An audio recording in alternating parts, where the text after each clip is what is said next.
Buen día, ¿cómo están todos?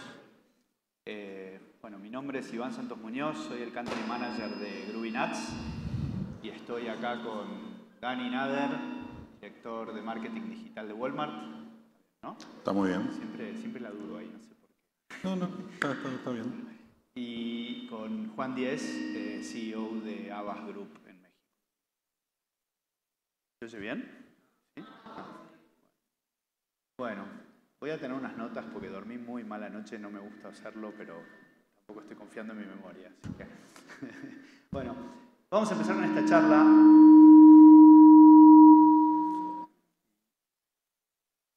Bueno, yo sigo. Vamos a empezar con esta charla.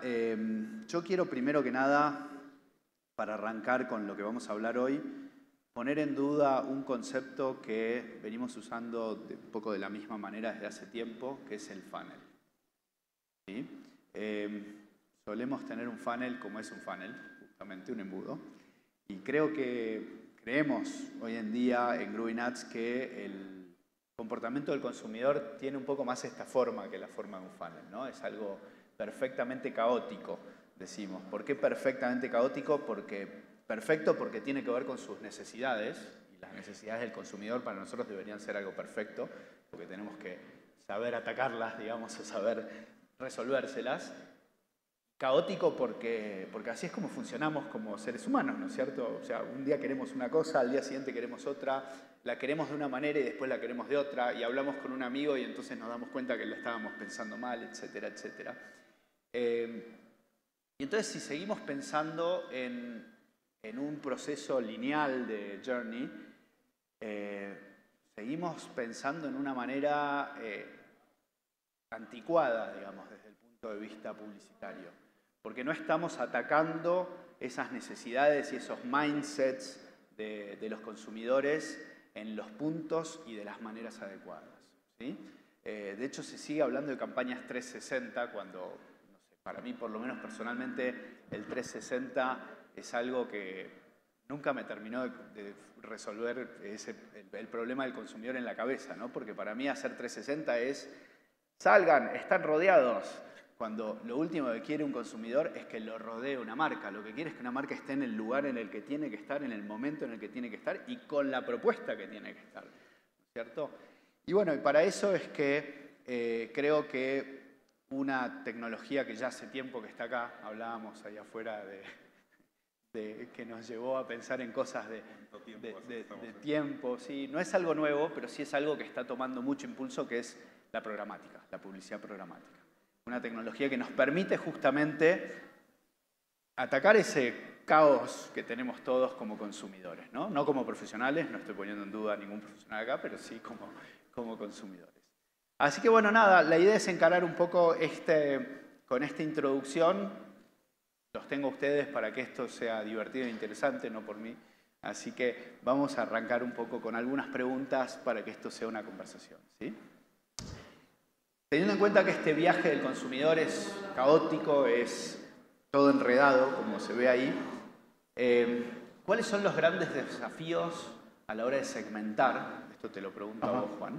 ¿Cuáles son los grandes desafíos a la hora de segmentar, visto desde una agencia, ¿no es cierto? Donde tenés muchos desafíos con muchas marcas, con muchos clientes, ¿sí? A la hora de segmentar y tratar de encontrar a esas audiencias, dado que permanentemente están mutando y moviéndose de lugar, ¿sí? Y no quiero quedarme solo en audiencias, sino también desde el punto de vista de los mensajes, ¿no? Porque como bien lo decíamos cuando conversamos sobre esto antes, no todo se trata de audiencias, sino que también se trata de los mensajes que las compañías tienen que entregar. Entonces, ¿cuáles son los desafíos que ves hoy en día que tienen que ser resueltos en el corto y mediano plazo con tecnologías como la que hablábamos recién de programática, con las posibilidades de atacar de una forma no lineal a esos consumidores? A ver, creo que cuando hablamos de marketing y de diseño de audiencias no hay una solución que sea un paquete que funcione para todo. Hay casos donde este espagueti, que es el nuevo funnel, no aplica. Hay funnels que ni siquiera tienen 4 o 5 etapas, sino que tienen 2 lineales, súper sencillo. Pero en realidad la mayoría de los desafíos tiene que ver con esta complejidad humana de cómo nos comportamos y cómo saltamos de una etapa a otra de lo que antes conocíamos como funnel. Sin embargo, y algo que creo que estamos equivocados en nuestra industria, es separar la activación de la planeación, porque van estrechamente vinculados. Entonces, pensar en el diseño de audiencia como una instancia preactivación a veces es un poco errónea. Entonces, los equipos de activación y los equipos de planeación tienen que estar estrechamente vinculados. Hay ciertas industrias donde necesitas segmentos de audiencia súper definidos. Hay otras industrias que pareciera obvio, porque su nombre lo dice, por ejemplo, el consumo masivo, donde a veces segmentan demasiado y están dejando de lado un montón de oportunidades de penetración que finalmente es un pilar del crecimiento. Yo creo que el desafío más grande es poder unificar a los equipos, ¿no?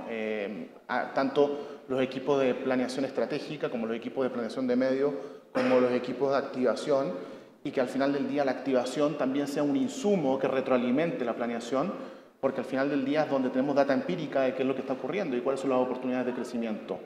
Y ahí también tiene que ver un poco con mi rol de director general, que al final yo en la agencia, en las agencias con las cuales trabajamos, tenemos gente muy técnica que de repente pierde la sensibilidad y al final de lo que hablábamos antes de volver al pasado, generalmente el 80% de tus problemas se resuelve en un libro de Kotler, ¿no?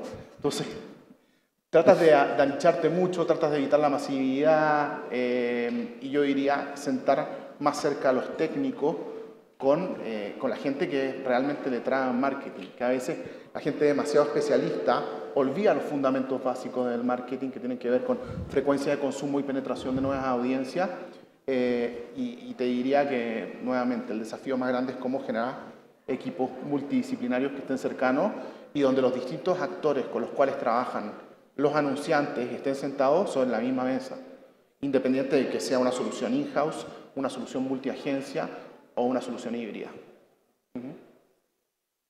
Gracias Juan. Estoy paranoico que no se me oiga. No, ahí se escucha. Sí. Con estas herramientas hoy en día podemos tratar de encontrar, ¿no? a esto, y está bueno lo que decís de que hay que encontrar un equilibrio, ¿no? Hay un dato que nos llegó hace poco, que ahí está, es un dato de Gartner Insights, que habla de que el 23% del budget de marketing a nivel global, ¿no es cierto? Estoy hablando, no tengo el dato acá local, pero se utiliza para contratar herramientas tecnológicas que ayuden a esto, ¿sí? Pero por otro lado, el 58% de los CMOs considera que está subutilizando ese potencial, ¿no? El potencial de esas herramientas. Y ahora voy con vos, Dani. Para vos, ¿cuáles son las estrategias, las herramientas y los canales? No me quiero quedar solo en las herramientas, sino en el total, como decías antes. Al final hay que considerar, esto es un paquete completo de pensamiento, de herramientas y de recursos, ¿no es cierto? De recursos externos, digamos. Para vos, ¿cuáles son esas estrategias, esas herramientas y esos canales clave para ganar relevancia y guiar a esos consumidores o atraer a esos consumidores? Depende de si estemos haciendo un push o un pull hacia lo que necesitas entregarles. Sí, está buena la pregunta. A ver, la pensaba desde el punto de vista primero de no vengo a hacer publicidad de una herramienta, ¿no? O sea, eso es lo primero, porque las herramientas que uno utiliza al final pasan por un proceso donde hay muchas para utilizar y uno termina usando una que tienen generalmente capacidades similares entre todas y la definición a veces es una cuestión más comercial que técnica. Entonces, por el lado de las herramientas diría, siempre y cuando respondan a la necesidad que ustedes tienen, van a encontrar un abanico importante para utilizar. Ahora, algo que es importante para nosotros y que tenemos el desafío es no llenar una capa de herramientas saturando que nos pegue después en el non-working media y nos quede un porcentaje así para salir a comunicar en base a esas herramientas. Entonces, lo primero es buscar, para mí, escalabilidad. Eso quiere decir que la herramienta nos sirva no para una cosa, sino para varias. Y no tener que estar montando herramientas sobre herramientas sobre herramientas sobre herramientas. Eso es lo primero. Además, porque cada herramienta tiene un desafío técnico de implementación. Entonces, tratar de minimizar eso. nos va a permitir también hacer más prueba y error. Al respecto, volviendo un poco para atrás al tema de las estrategias. Y voy un punto atrás de la estrategia, que es la definición del objetivo. Porque algo que también nos pasa muchas veces es, a una campaña le pedimos 20 objetivos. Es imposible tener una campaña que cumpla con 20 objetivos. Vamos a tener un objetivo. Ese objetivo va a ser el que nos va, de alguna forma, a indicar para dónde tenemos que ir. Eso no quita que después podamos tener como un desborde, ¿no? De ese objetivo, se generan impactos en otras cosas que uno puede estimar, puede planificar, pero no va a ser la guía sobre la cual va a estar operando. Y respecto a programática aplicada a eso, y acá voy a hacer un poco de mención, ¿no? Hace 18 años que estoy en la industria y ya me siento una persona muy mayor, pero venimos usando programática hace mucho tiempo. No le pusimos el nombre de programática durante mucho tiempo. Sí, correcto. Pero las capacidades técnicas sí las veníamos utilizando. Yo lo que creo es que ese messy middle que mostrabas al principio, que ya el funnel, le decimos el funnel y pensamos en la forma de embudo, pero nada que ver con lo que nos pasa a nosotros como consumidores, nos obliga a utilizar herramientas programáticas para poder escalar y poder encontrar en qué momento del consumidor estamos nosotros presentes como marca, con qué comunicación. No siempre va a ser precio-producto. Y un poco, volviendo a lo que decía Juan antes, históricamente siempre hubo una batalla entre los performance marketing y los branding marketing, ¿no? De vuelta, eso es una forma vieja de ver cómo funciona la comunicación de cara a un consumidor que está buscando que una marca le sea relevante en el momento que está viviendo, en ese momento que está sintiendo. Entonces, de acuerdo, no irnos por el lado 100% técnico y cómo hacer para mezclar y que esos equipos realmente funcionen en forma coordinada a través de herramientas. Yo creo que por ahí va la cuestión de cómo unimos objetivos, estrategia y herramientas y no saturarnos de herramientas. Para mí es importante no tener una saturación de herramientas. Como también es importante no tener una saturación de data. Hay ciertos dioses que tenemos, uno es data, ¿no? El dios de la data parece... Pero la data en demasía te inmoviliza en la toma de decisión también. Entonces, sí creo que tenemos que encontrar ese balance. O sea, seguro en algún momento vamos a tocar el tema de inteligencia artificial. De vuelta, son balances, son movimientos pendulares, pero nuestro desafío como profesionales es tratar de llevar el péndulo a un lugar de equilibrio, ¿no? Y no sé si responde mucho a la pregunta, pero por ahí va, ¿no? Encontrar el equilibrio entre el uso de herramientas, la definición de objetivos es fundamental.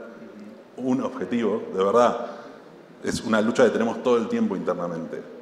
De cargarle de responsabilidad de objetivos a una campaña y después decir, ¿funcionó o no funcionó? Y depende, no sé, tenía 20 objetivos, cumplí 15. Y acá, agregando algo, hay un tema, el 23% del budget transparente se van herramientas, pero luego de lo que debiese ser working media, que probablemente es la mitad del budget de marketing, hay un montón de herramientas que van de alguna forma embebidas mediante intermediarios en el proceso de la compra programática, que no está ahí. Entonces tú me dices, el 23% del budget probablemente es el 30%, y ni siquiera tienen un catastro y un inventario de la cantidad de herramientas de MarTech las cuales tienen disponibles en muchas ocasiones gratuitas. 5 herramientas de segmentación, 2 clouds de marketing que no están conectados entre ellas, 2 áreas que están peleadas. Entonces, volvemos a los básicos. O sea, a veces nos volvemos muy técnicos y no vemos lo más importante, que es el sentido común de entender qué es lo que tenemos. Y luego tienes equipo pequeño para operar una suite de herramientas de la NASA.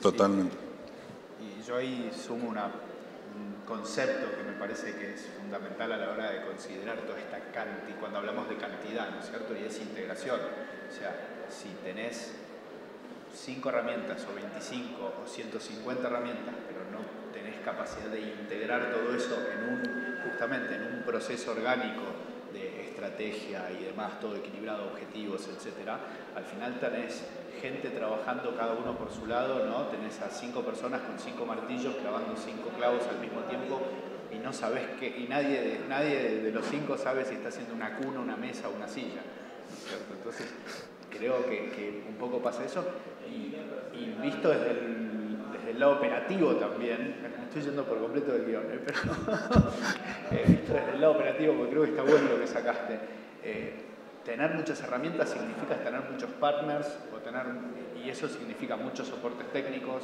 muchos problemas que se entrecruzan uno con el otro, muchas reuniones incluso, punto. O sea, se te va la mitad de la agenda de la semana en tener reuniones con este y aquel, ¿no? Y bajo nivel de accountability.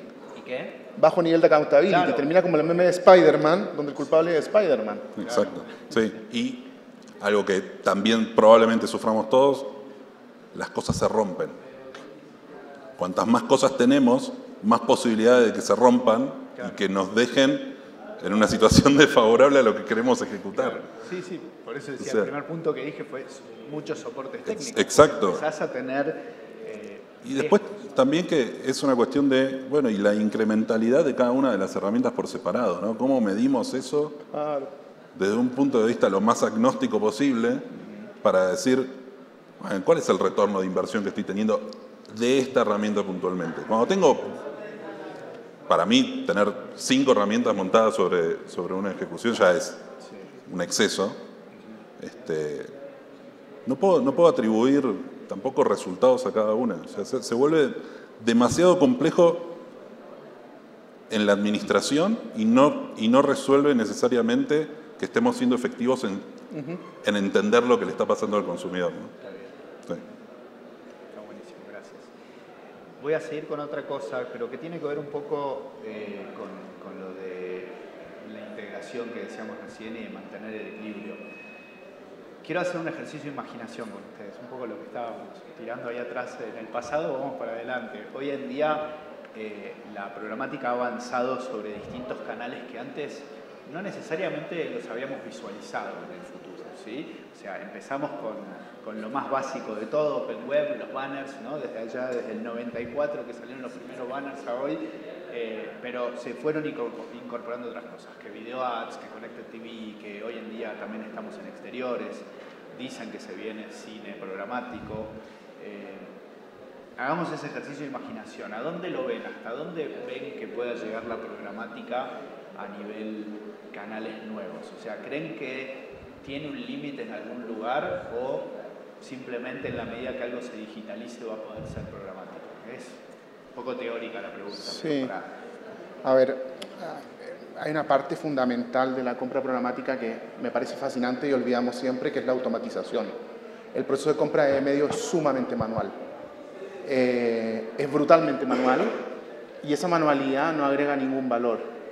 Entonces, todo lo que pueda ser automatizable en el flujo, en la transacción de la planeación y la compra, debería ser automatizable. En Estados Unidos, hoy día, la mitad de la compra de televisión es programática y la otra mitad, aunque sea lineal, tiene un componente de automatización muy grande. Yo creo que en un mercado como el mexicano, prácticamente todos los medios deberían ser automatizables. Hay algunos que tienen unos desafíos que son ni siquiera técnicos, son financieros, exteriores. Si la pantalla es digital, podrías automatizarla y transformarla en programática y tener cruces de audiencias y poder segmentar adecuadamente. El tema es que claramente una pantalla digital tiene un costo tremendo y llegar a un punto en el cual todas las pantallas sean digitales no va a ser tan pronto. Luego hay otro medio que a mí me parece fascinante porque es uno de los medios que mantiene audiencia constantemente de los medios tradicionales, que es la radio. Y una cadena de autoservicios como Walmart o como tus competidores directos compran entre 750.000 spots y 1,5 millones de spots de radio al año con un nivel de granularidad regional tremendo. Y el trabajo manual es brutal, no solo desde la compra, desde el monitoreo. Tú compras una radio local en una provincia de 50.000 habitantes y no sabes si salió o no salió. Entonces, por ejemplo, radio es un proceso que se podría automatizar rápidamente. Y esto no quiere decir que las radios locales, que tienen una función además muy importante de informar, tengan que morir y todo tenga que ser Spotify y plataformas de audio ads o podcasts, sino que ellos también tienen que buscar la forma, y hay formas sencillas, hay SSPs que lo permiten, de conectarse y que luego los grandes anunciantes de México puedan acceder a ese inventario de forma automatizada y transparente con la certeza de que el spot va a salir al aire. Luego, el resto de los medios es natural que vaya a ser programático en el corto plazo. A medida que la televisión lineal se va transformando cada vez más en conectada y los dos grandes actores de televisión lineal en México ya tienen estrategias muy claras de trasladarse a la televisión conectada, uno de ellos mediante una inversión propia, una plataforma de streaming, el otro mediante conectándose con socios estratégicos, vamos a llegar a un punto en que va a ser altamente automatizado y la compra manual probablemente no va a existir.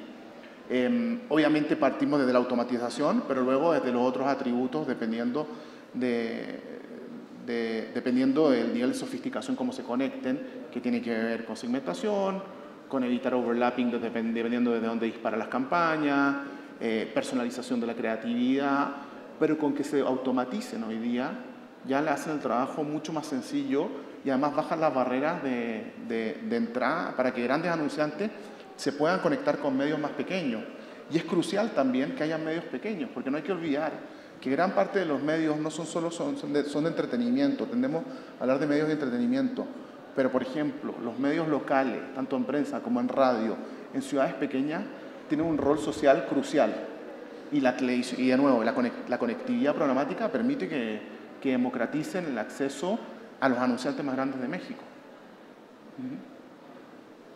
Muy bien. Dani. Yo voy a ir por un lado un poco más filosófico, si querés, de la respuesta, porque creo que Juan cubrió muy bien la pregunta, ¿no? Y por el lado filosófico creo que cualquier lugar donde encontremos consumidores, vamos a encontrar una solución técnica de programática. Obviamente nos va a llevar un tiempo, pero la capacidad técnica va a aparecer. No tenemos muchos límites en ese sentido. Quizás en algún momento encontremos límites más desde lo legislativo y no tanto desde lo técnico, ¿no?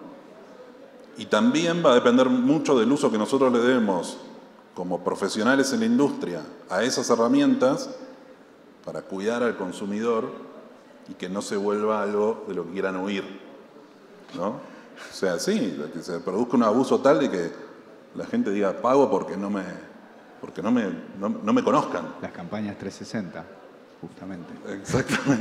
Exactamente. Eso, y sumando un medio que yo creo que sí va a avanzar bastante más rápido en programática, lo digo desde el lado de Walmart, pero creo que también es algo más general. Creo que toda la parte de in-store media va a evolucionar mucho más rápido, no va a tener quizás los mismos limitantes que puede tener un out of home tradicional, y es un punto muy bueno de contacto con consumidores. O sí, porque en realidad cuando vos sumás todos los puntos de venta, y no solo de una cadena, sino de muchas, pensando en términos desde un anunciante, un CPG, que tiene que estar en todos los outlets, ¿no es cierto? Que tiene que estar en todas las cadenas de retail. Sí, estás hablando de una masividad muestral. ¿Cuántas tiendas tienen ustedes hoy? Más de 2.300. Por eso. Imagínate, multiplicá, también ustedes son de los más grandes en el mercado, pero si sumás todos, estás hablando de una masividad importantísima, ¿cierto? Entonces, amerita tener algún modo de programática ahí, ¿sí? Voy a tomar lo que decías de que no se sientan invadidos. No dijiste invadidos, pero algo así. No importa.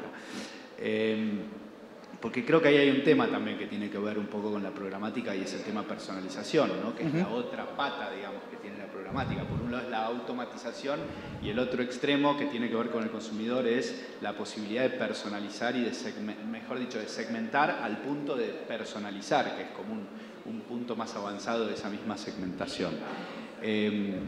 Se viene el fin de las cookies, se viene desde hace mucho, pero ya ahora hay una fecha un poco más clara y demás. Depende de los resultados de algunas compañías. Depende de los resultados financieros de algunas compañías.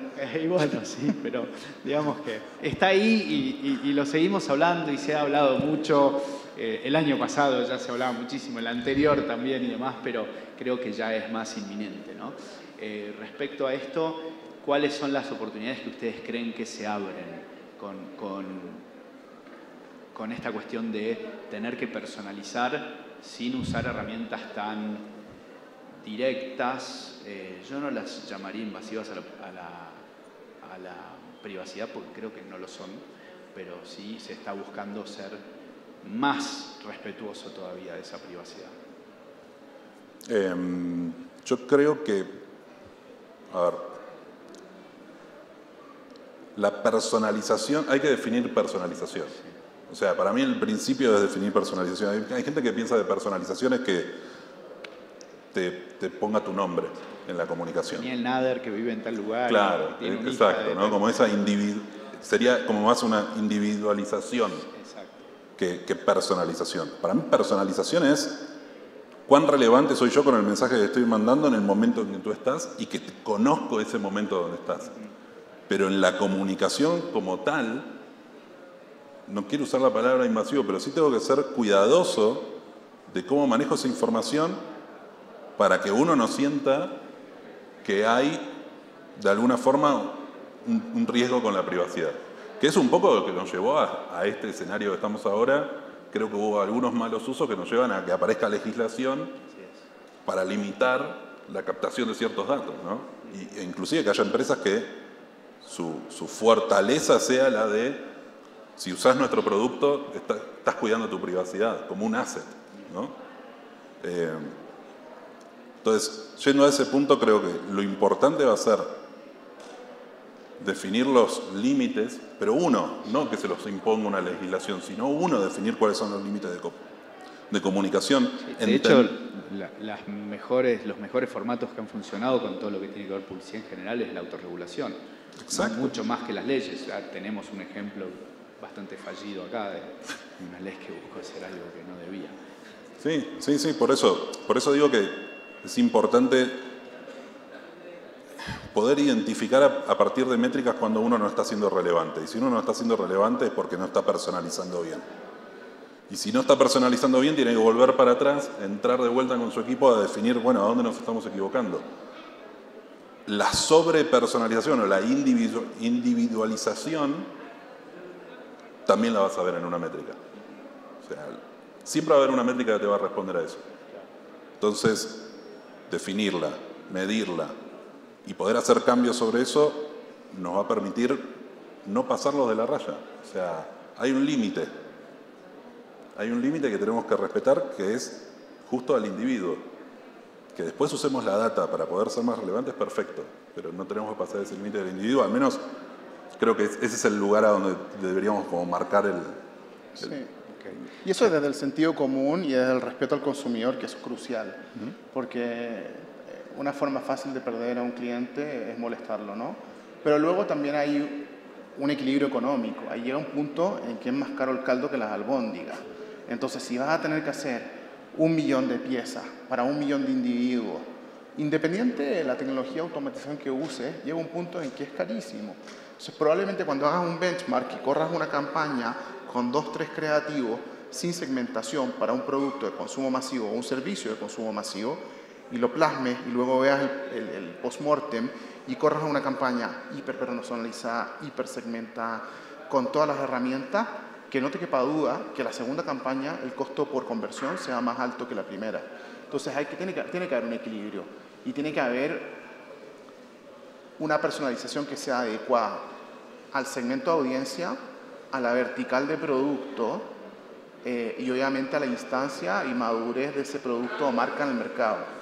Pero hipersegmentar, hiperpersonalizar, me parece que teóricamente suena bien, pero luego cuando lo pones en práctica hay muchos bemoles, muchas aristas, hay muchos grises.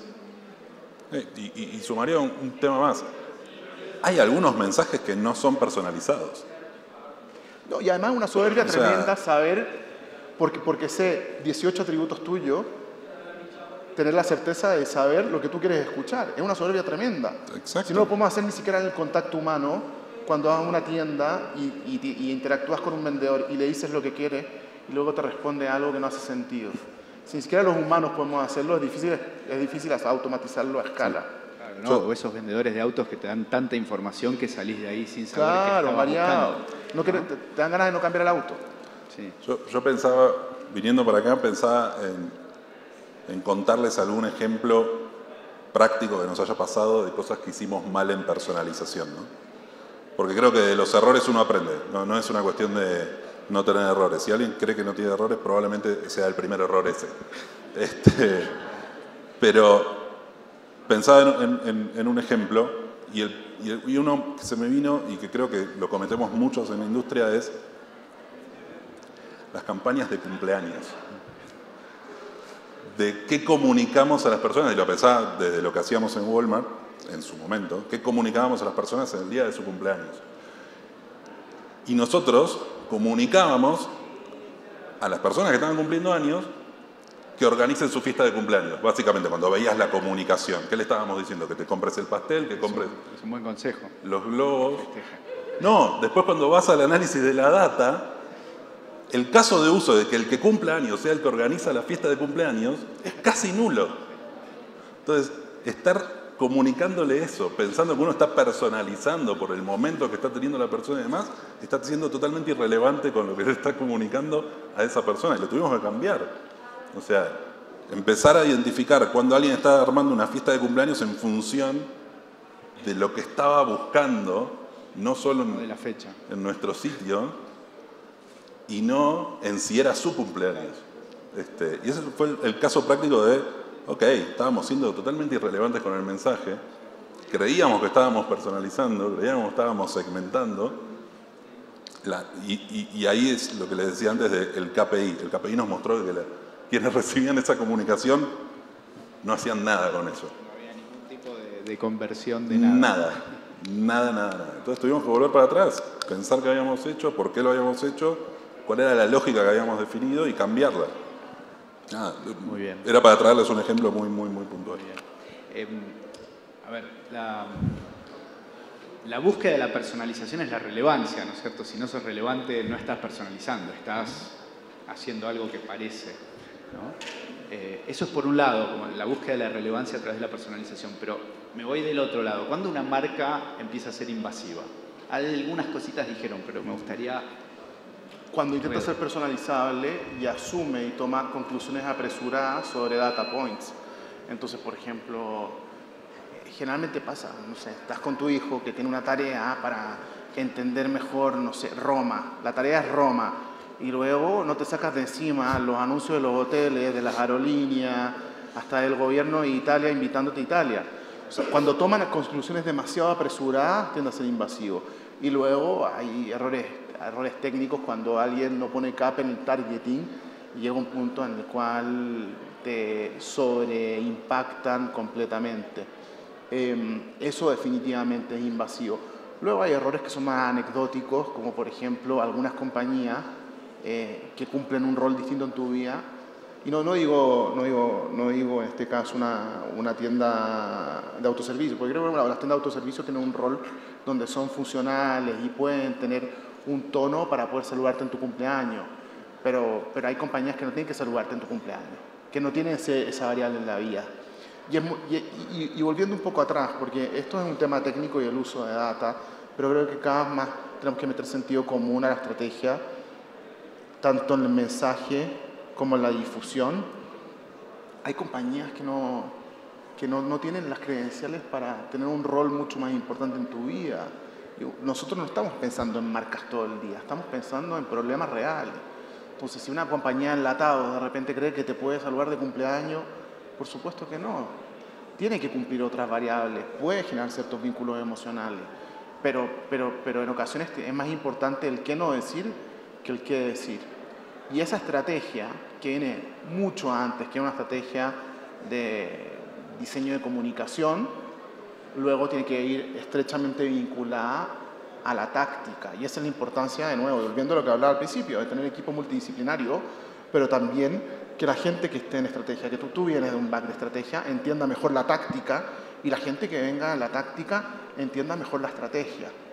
Y eso es muy difícil, porque estamos viviendo en un mundo de especialistas. O sea, especialistas en data, pero luego hay 8 segmentos de especialistas en data. Especialistas programáticos, pero depende de social, de audio, de video, etc. O sea, a medida que cada vez tenemos más especialistas, creo que falta más gente que diga, ok, yo tengo sentido común y qué puede hacer o no hacer una marca y cuándo hacerlo. Y con eso nos evitamos un montón de errores y temas de privacidad, que tiene un aspecto legal, pero generalmente tiene un aspecto mucho más de fastidiar al consumidor. Y fastidiar a un consumidor parte de -5 a la hora de convertir. O sea, tendríamos que hacer un funnel para arriba de los consumidores que están enojados con la compañía de venta de autos que te tiene aburrido solo porque buscaste un auto porque tenías 16 años y te gustan los autos. No, o sea, mi sobrino que tiene 16 años le fascinan los autos y busca todo el día autos exóticos, pero eso no lo hace un exotic car intender y cada impresión que le mandan de autos exóticos es una pérdida de dinero. Sí, claro, ni hablar, ni hablar.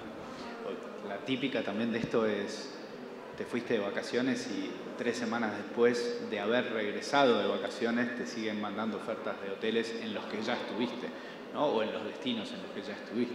Cuando te deberían mandar ofertas de crédito para pagar las vacaciones. Bueno, relevancia, Claro. Relevancia. Está bien. ¿Vos, Dani? Relevancia y predicción. Creo que son las dos cosas que van de la mano. Nosotros estamos muy acostumbrados a ver para atrás y no tanto para ver para adelante. Y eso un poco pensando en el messy middle ¿no? Y el ejemplo que diste de las vacaciones que es claro, ¿no? O sea, cómo nosotros podemos usar un data point para predecir un comportamiento en lugar de usar un data point para reforzar un comportamiento. No siempre es esa lógica. Y ojo, es difícil. No es algo sencillo de implementar, pero sí creo que las personas, nosotros damos muchos indicios de hacia dónde vamos a ir. El tema es capturarlos y usarlos bien. Está bien. Nos estamos quedando sin tiempo, pero justo tocaste un tema, dijiste hace un rato, seguramente vamos a hablar de inteligencia artificial, lo acabas de agarrar el tema. ¿Cuáles son las oportunidades que creen ustedes que hoy no se están aprovechando de inteligencia artificial en estos términos, ¿sí? Y cuáles sí creen que son los que hoy en día se les está sacando el potencial adecuado dentro de las posibilidades que hay de usar la inteligencia artificial? Recién hablabas de algo en particular, o sea, te dejo esa para que la desarrolles un poquitito más. Sí. Ser predictivos, no solamente agarrar lo que ya conocemos y transformarlo en una acción concreta, sino buscar acciones reforzando comportamientos. Tenemos poco tiempo, voy a tratar de ser breve, Dale. pero sí, justo, creo que hoy estamos hablando de inteligencia artificial y lo vemos más por el lado de las imágenes, de la generación de contenido y demás. Yo creo que el potencial que tenemos para ahí para descubrir y aprovechar es el de la predictibilidad que nos puede dar en base a la big data que tenemos atrás. O sea, más allá después de las soluciones de escala en términos de creatividad, por así decirlo. Y lo hablábamos con Juan también, ahí todo es medio pendular, ¿no? Hoy parece como estamos acá, del péndulo de inteligencia, toda esa inteligencia artificial. Creo que se va a acomodar un poco, nos vamos a ir nivelando. Hay mucho de la creatividad humana que es muy difícil de replicar. Nos encontraremos con esos límites y los iremos superando. Pero puntualmente sí creo que el gran potencial es empezar a predecir y probar esas predicciones en el mercado y ver si funcionan o no funcionan. Y aparecerán mejores herramientas también desarrolladas en el tiempo. Intentaremos que no se nos vaya todo el non-working media en inteligencia artificial en los próximos años. Exacto. En ChatGPT. No, y también ahí evitar los extremos, ¿no? Porque los extremos generalmente, sobre todo en eventos de este tipo, donde necesitas decir algo provocativo, son como los políticos, ¿no? Predicar desde el extremo. Pero al final del día, la fotografía digital, de hecho estábamos hablando con el fotógrafo, la fotografía digital no mató el trabajo del fotógrafo, la hizo más sencilla y de mayor calidad. La robotización en los procesos de construcción de los automóviles no le quitó el trabajo a la gente que trabajaba en esa industria, lo hizo más fácil y maximizó el output. Cuando llegaron los BlackBerry, la mitad de los ejecutivos no perdieron el trabajo. Solo lo que hubo fue una evolución en la tecnología que permitió mayor output y mayor desarrollo humano. Entonces, la inteligencia artificial, de nuevo, puede hacernos el trabajo más fácil, va a haber mayor output de todas las compañías, va a ser un proceso más difícil para las compañías que no son tecnológicas per se, Para las tecnológicas es mucho más sencillo, porque tienen toda su data ordenada y pueden procesar esa data para poder predecir el futuro. En el caso de las compañías que tengan componentes manuales, va a haber un trabajo más arduo, pero no es algo para ponerse nervioso, es algo que tenemos que ir comiéndonos por pedazos. Está muy bien. Bueno, nada, voy a hacer un cierre hiper cortito, ¿no? Creo que tocamos más o menos todo de lo que habíamos dicho hablar. Automatización para buscar mayor eficiencia a través de personalización que nos da relevancia y relevancia que nos da más eficacia, ¿no es cierto? Es un poco el cierre en 4 palabras de lo que charlamos recién. Gracias a los dos por venir, gracias por estar acá. Seguiremos charlando ahí afuera nosotros. Gracias a todos por venir, por estar. Gracias. Gracias.